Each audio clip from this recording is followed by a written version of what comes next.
ये सब कैसे हुआ जी? सब किरौड़ीमल की चाल थी मुझे काम से निकालने के लिए। जिसके बाद कवि घर वालों को सारी बात बताता है। उसे ये डर था कि मैं उसकी पोल पट्टी न खोल दूं और तो और दिवाली का बोनस न देना पड़े, मेरी 1 महीने की सैलरी न देना पड़े, इसलिए उसे कंजूस ने ऐसा किया। अब क्या होगा हमारा बेटा? जहाँ दिवाली में लोगों के घरों में दिए जल रहे हैं, हमारे घर में अंधकार फैलता जा रहा है। इसी तरह दिन बीतते हैं। कवि की नौकरी छूट जाने के कारण अब घर में और तंगी छा जाती है। कवि जगह जगह काम की तलाश में भटकता है, लेकिन उसे कहीं भी काम नहीं मिलता। वहीं घर पर खाने को एक दाना नहीं, जिससे परेशानियां और बढ़ रही थी। माँ जी, मैं सोच रही हूँ क्यों ना मैं ही लोगों के घरों में झाड़ू बर्तन के लिए जाया करूँ। वैसे भी दिवाली आ रही है, लोगों को साफ सफाई के लिए काम वाली की जरूरत होगी, इससे कुछ पैसे ही आ जाया करेंगे। मेरा मन तो नहीं करता कि घर की बहू काम करे, लेकिन जब पापी पेट भूखा मरे तो इससे बेहतर है कि एक दूसरे की मदद की जाए। तू जा बहू। जिसके बाद नीलम काम की तलाश में निकल पड़ती है। वो कई जगह काम मांगती है, लेकिन उसे कहीं काम नहीं मिलता। वहीं शाम के समय जब वो घर लौट रही होती है तो वो देखती है कि एक बूढ़ा आदमी अपने तबेले से 5-6 गायों को छोड़ रहा होता है। अरे बाबा, आप ये क्या कर रहे हैं? इतनी सारी गाय आप ऐसे ही छोड़ दे रहे हैं? अब मैं क्या करूँ बेटी, मैंने जीवन भर अपने तबेले में काम किया, बच्चों के लिए खूब मेहनत की, पढ़ाया लिखाया, विदेश भेजा उन्हें। अब बेटा विदेश जाकर मुझे ही भूल गया। मैं अकेला इतना बड़ा तबेला संभाल रहा हूँ, अब मेरे बस की बात नहीं है। एक भैंस है मेरे पास, उससे ही मेरा गुजारा हो जाएगा। तो इतनी सारी गायों का क्या करूँ मैं अकेला बूढ़ा। अगर आपको ऐतराज ना हो तो मैं इन्हें लेकर जा सकती हूँ।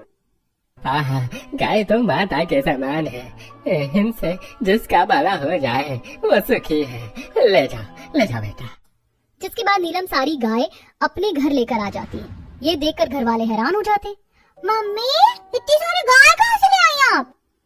हाँ भाभी, इतनी गाय कहाँ से पकड़ कर लाई हैं? अरे हमारे घर में खाने की वैसे भी तंगी है, इन गायों को पकड़ कर लाई है, इन्हें क्या मिट्टी खिलाएगी? माँ जी ऐसा मत कहो, एक बाबा इन्हें छोड़ रहे थे तो मैंने सोचा मैं ले आती हूँ। 4 दिन से सब भूखे हैं, इनके दूध से कम हमारा पेट भर जाएगा। अगर ये इतना ही दूध देती तो वो बूढ़ा इन्हें छोड़ता ही क्यों? वैसे भी आजकल जगह जगह गाय छोड़ दी जाती है। माँ जी कुछ दिन इन्हें रखकर देख लेते हैं। और रही बात इनके खाने की, तो जंगल और खेतों में घास की कमी थोड़े ना है, उसके लिए तो पैसों की भी जरूरत नहीं है। चलिए मैं इनके लिए पगडंडियों की घास ले आती हूँ, वरना अंधेरा हो जाएगा तो वो भी नहीं हो पाएगा। जिसके बाद नीलम खेतों में जाकर खुरपी से पगडंडियों की घास छीलकर गाय के लिए ले आती है और उन्हें खिलाती है। जिसके बाद वो उनका दूध निकालने लगती है। और ये क्या, दूध निकालते हुए नीलम शॉक्ड हो जाती है। एक एक गाय 1 बाल्टी दूध देती है। हमारे यहाँ तो इतनी बाल्टी नहीं है जितना ये गाय दूध दे रही है। राधिका, जा पड़ोसन मालती से 2 बाल्टी मांग ला।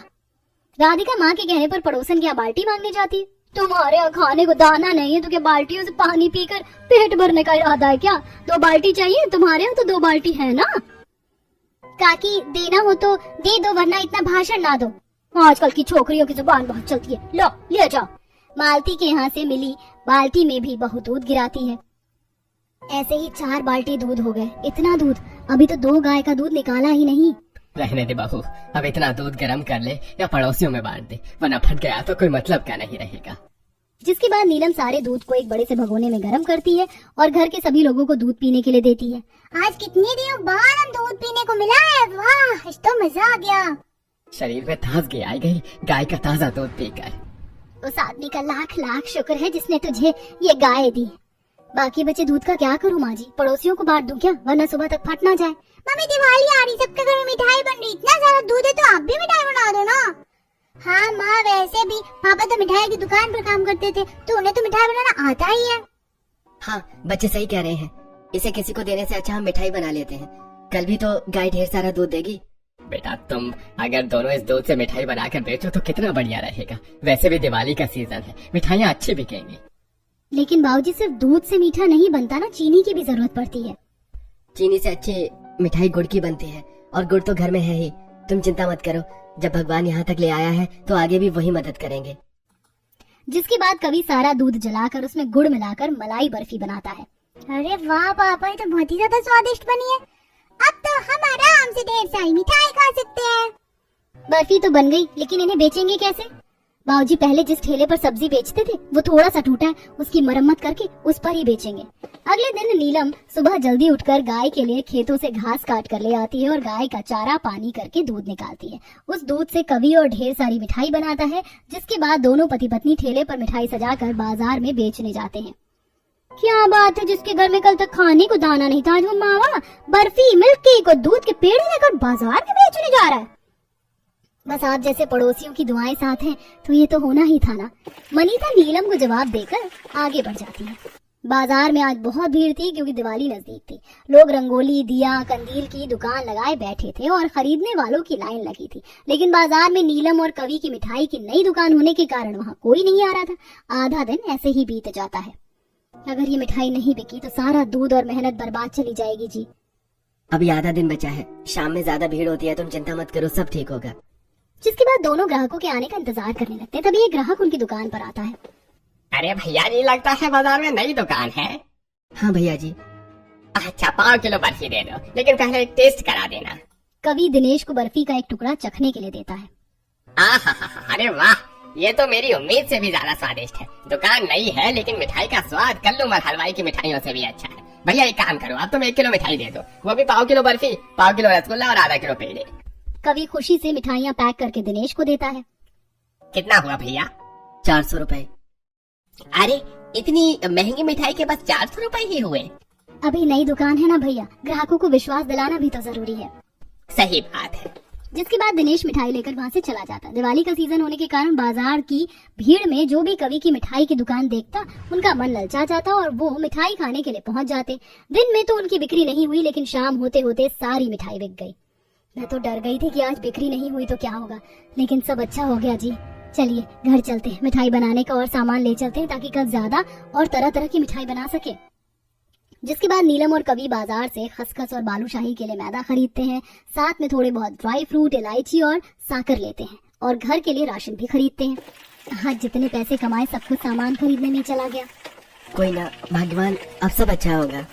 जिसके बाद दोनों घर आ जाते हैं, जहां नीलम सारी गाय का चारा पानी करती है और फिर उनका दूध निकालकर छोटी सी भट्टी बनाकर उस पर गर्म होने के लिए चढ़ा देती है। वहीं बगल में बहू सभी के लिए खाना बनाती है। आज तो बहुत दिनों बाद इतना स्वादिष्ट खाना खाकर मजा आ गया बहू। चिंता मत करो माँ जी, अब सब सही होगा। खाने के बाद पूरा परिवार मिलकर नीलम और कवि की मिठाई बनाने में मदद करता है। इतने सारे दूध से बहुत कम मिठाई बनी है, सुबह फिर से मीठा बनाना होगा। सुबह में बस रसमलाई बनानी है, मैं बना दूंगा, तुम बाकी घर के काम देख लेना। जिसके बाद नीलम जल्दी उठकर गाय का दूध निकालती है, वहीं कवि उससे रसमलाई बनाता है। भाभी आप और भैया मिठाई बेचने जाइए, घर और बच्चों को मैं संभाल लूंगी।